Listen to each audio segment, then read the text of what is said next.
এই অবস্থা সবার বরবাদের প্রথম গান চলে এসেছে দ্বিধা তো কেমন ছিল এই গানটা এক কথায় যদি বলি গানটা জাস্ট ফ্যান্টাস্টিক হয়েছে জাস্ট প্রেমে পড়ার মতো গান হয়েছে এই গানটা এবং ইন্টারেস্টিং ব্যাপার হলো এই গানের মাধ্যমে কিন্তু সিনেমার ছোট ছোট ব্যাপার কিন্তু ধরা যাচ্ছে শাকিব খানের ক্যারেক্টারটার ব্যাপারে ছোট ছোট বিষয় কিন্তু আজ করা যাচ্ছে আমরা সে ব্যাপারে পরে আসি প্রথমে গানের ব্যাপারে আসি প্রথমেই গানের যে ব্যাপারটা আপনাকে অবাক করবে সেটা হলো এখানে শাকিব খানের লুক রাজকুমার সিনেমার বহু পোষণে গিয়ে আমার এমনটা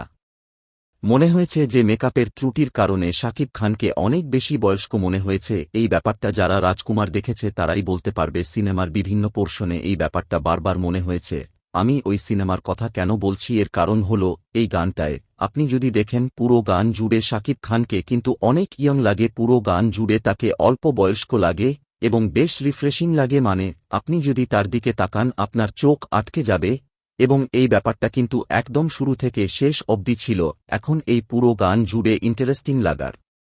কথা হলো ইথে কাপালকে আমি বলছি না তাকে একদমই বাজে লাগছে তাকেও বেশ ভালো লাগছে বাট তার থেকে আমার মনে হয় যে শাকিব খানকে বেশি প্রাধান্য দেয়া হয়েছে আমার মনে হচ্ছে এই পুরো ব্যাপারটা ইন্টেনশনালি করা হয়েছে কারণ মেকার প্যানেল থেকেই তারা হয়তো টার্গেট করে শাকিব খানকেই বেশি প্রাধান্য দিতে চেয়েছে এবং এর কারণে পুরো গান জুড়ে ইধিকা পল থেকে তাকে বেশি চোখে লাগছে তার লুক বলেন চুলের কাট বলেন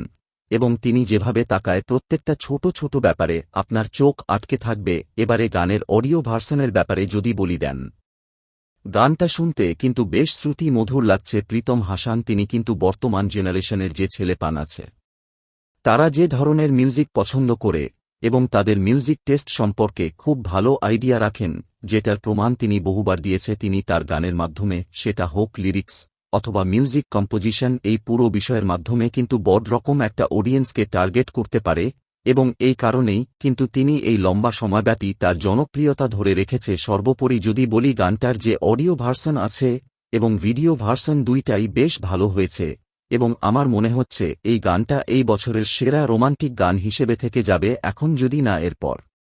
আরও কোন চমৎকার গান অন্য কোন সিনেমা ড্রপ করে সেটা আলাদা বিষয় এবারে এই গানের মাধ্যমে ছোট ছোট যে ব্যাপার আমরা খেয়াল করতে পারি সিনেমার ক্ষেত্রে এই যে শাকিব খানের ক্যারেক্টারটা এই ক্যারেক্টারটার মধ্যে কিন্তু সাইকোটিক একটা ব্যাপার আছে গানের শুরুতেই আপনি দেখবেন যে তিনি তার হাতে যে কোনো একটা ড্রাগ নিচ্ছে এবং এই ব্যাপারটা গানের অন্য পোর্শনে গিয়েও কিন্তু আপনি দেখতে পাবেন এবং পুরো গানটার মধ্যে তার যে চালচলনের মধ্যেও কিন্তু একটা ম্যাডনেস খেয়াল করা যাচ্ছে অন্যদিকে ব্যাপারটা শুনতে হয়তো অনেকের কাছে অড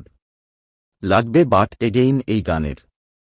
মধ্যেও বেশ কয়েকটা জায়গায় কিন্তু আমরা এনিমলের একটা ভাইব পাচ্ছি ইয়েস এনিমলের ভাইবাব আমরা এগেইন পাচ্ছি এখন আমি জানি না যে সিনেমা স্টোরির ক্ষেত্রে এই ব্যাপারটা যদি গল্পটা একদমই ভিন্ন কোনো গল্প হয় এবং সেখান থেকে এই যে ক্যারেক্টারটা শাকিব খানের ক্যারেক্টারটা এই যে এনিমলের ক্যারেক্টার থেকে ইন্সপায়ার্ড হয়ে থাকে সেই ব্যাপারটা এক